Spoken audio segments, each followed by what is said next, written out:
नमस्कार मैत्रिणींनो, माझ्या अजून एका किचनमध्ये तुम्हा सगळ्यांचं खूप मनापासून स्वागत. सरळ जायचं ना. अरे मम्मा मी खेळते.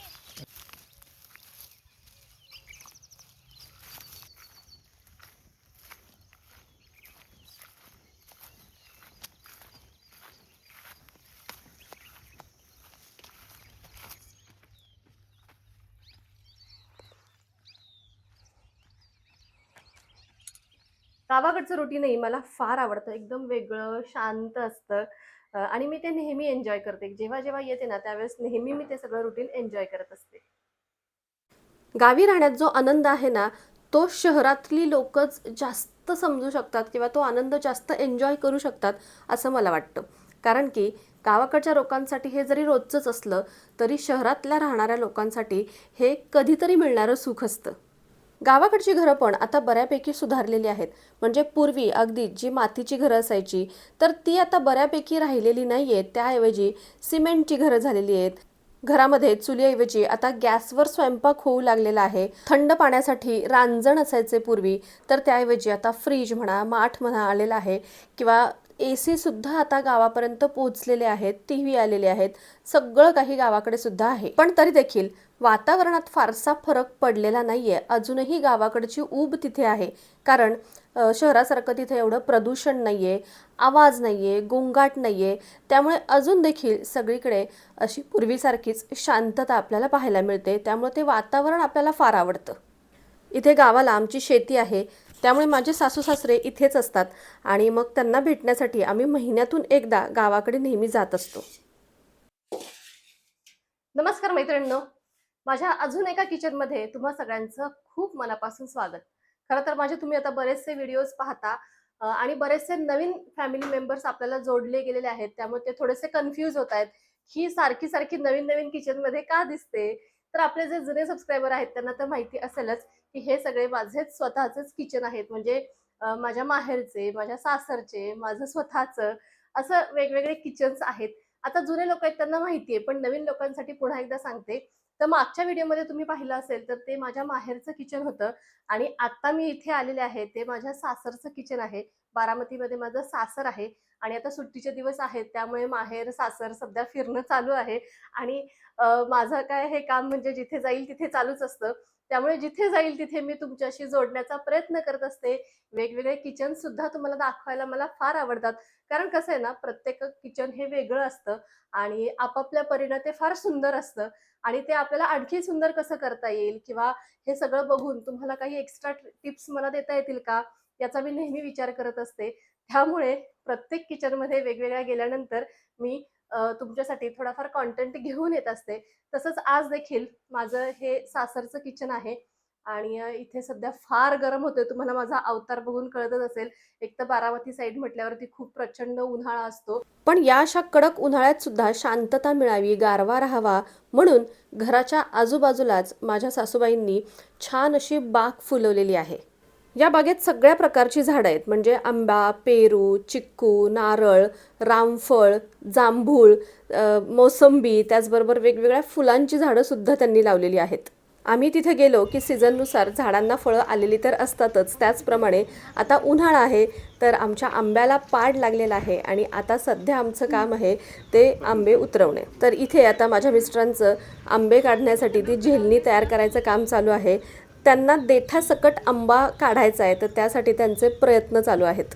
आमच्याकडे इथे गावाला पाण्याची थोडी कमतरताच आहे, पण तरी देखील आमच्या शेतातल्या विहिरीतून पाईपलाईन आणून आईबाबांनी ती या बागेपर्यंत आणलेली आहे आणि त्या थ्रू या सगळ्या झाडांना आई नेहमी पाणी देतात.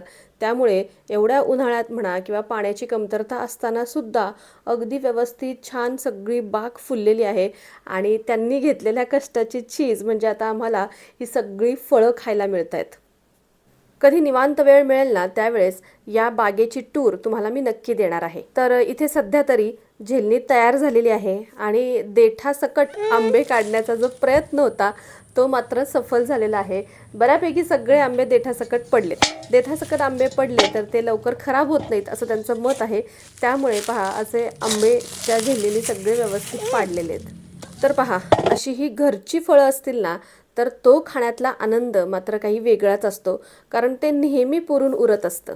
इथे गावाकडे तर सगळ्यांच्याच दारात वेगवेगळ्या फळांची झाडं आहेत आणि तिथे कुणी विकायच्या भानगडीत पडत नाही. म्हणजे घरामध्ये सगळ्यांनी मनसोक्त खायचं आणि इतरांना, शेजार-पाजारच्यांना सुद्धा असंच वाटायचं. त्यामुळे काय होतं, एखाद्या फळाचं झाड जरी आपल्या दारात नसेल ना, तरी इकडून तिकडून का होईना आपल्यापर्यंत सगळ्या प्रकारची फळं येतात आणि अगदी मनसोक्त तिथे गेल्यानंतर हे सगळं खायला मिळतं. माझ्या दोन्ही मुलींना सुद्धा गावाकडे राहायला फार आवडतं. ही सगळी फळं काढण्यात, खाण्यात एवढा वेळ गेला की संध्याकाळची स्वयंपाकाची वेळ सुद्धा झाली. आईंनी मस्त अशा आळूच्या वड्या केल्या होत्या. त्यांच्या हातच्या आळूच्या वड्या खूपच सुंदर लागतात. म्हणजे मी त्यांची रेसिपी बघून मी जरी या अशा वड्या केल्या ना, तरी सुद्धा माझ्या वड्यांना ती चव येतच नाही. त्यामुळे शक्यतो तिथे गेल्यानंतर मी त्यांनाच या वड्या करायला सांगते. आता तेलावर फक्त या वड्या मी अशा दोन्ही साईडनी वाफवून घेतलेल्या आहेत.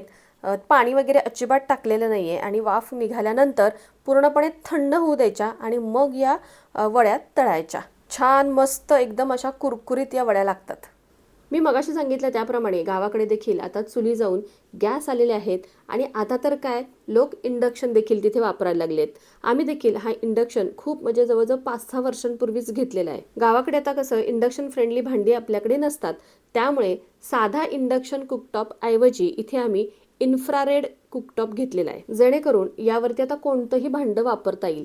आता अलीकडेच सिलेंडरचा तुटवडा झाला, त्यामुळे बऱ्याच लोकांनी इंडक्शन घेतलेत. पण इथे गावाकडे आधीपासूनच सिलेंडरचा तसा तुटवडाच आहे. म्हणजे अगदी गावाकडे वरचेवर सिलेंडरची गाडी येत नाही आणि त्यामुळे एकच सिलेंडर जास्तीत जास्त दिवस वापरावा लागतो आणि मग तो वापरता यावा यासाठी 5-6 वर्षापूर्वीच आम्ही हा इन्फ्रारेड कुकटॉप इथं घेतला आहे. आता बऱ्याच जणांना असं वाटतं की यावरती चपाती किंवा पोळी कडक होते, पण असं अजिबात नाही आहे. तुम्ही त्यांचं टेम्परेचर जर व्यवस्थित ठेवलं ना, तर हा देखील अगदी गॅससारखंच काम करतो आणि मग आपली चपाती असेल, पोळी असेल, भाकरी असेल, ती अगदी व्यवस्थित भाजता येते. आता जेवण झाल्यानंतर मुलींचा किंवा आमचा नेहमीचाच टास्क असतो की या बाहेर अंगणामध्ये छान अशा फेऱ्या मारायच्या किंवा मग एखादा गेम खेळायचा. आता आमच्या घरासमोरच रस्ता आहे, पण रात्रीचा त्या रस्त्यावरती काही रहदारी नसते, गाड्या वगैरे येत नाहीत, त्यामुळे अगदी मनसोक्त मुलींना सुद्धा खेळायला मिळतं.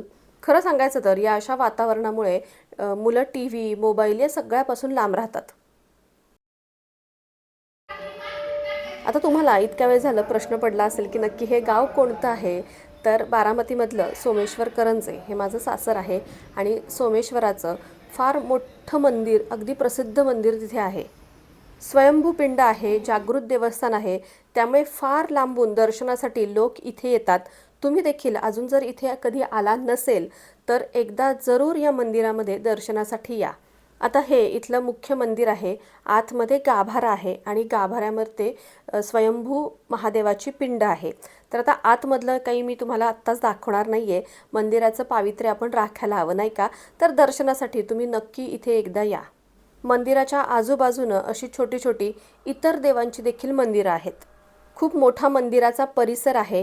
इथे शपथीची विहीरसुद्धा आहे. म्हणजे खरं खोटं करण्यासाठी, शपथ घेण्यासाठी लोक इथे खूप लांबून लांबून येतात.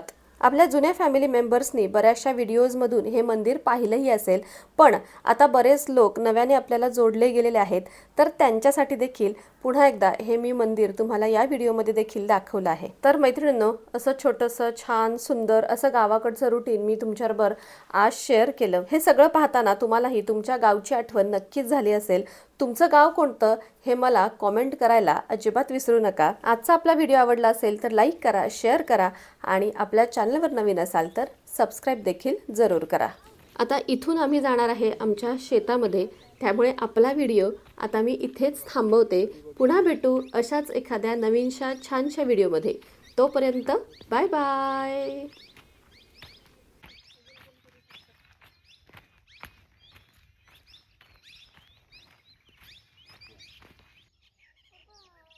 Take na photo, Mama.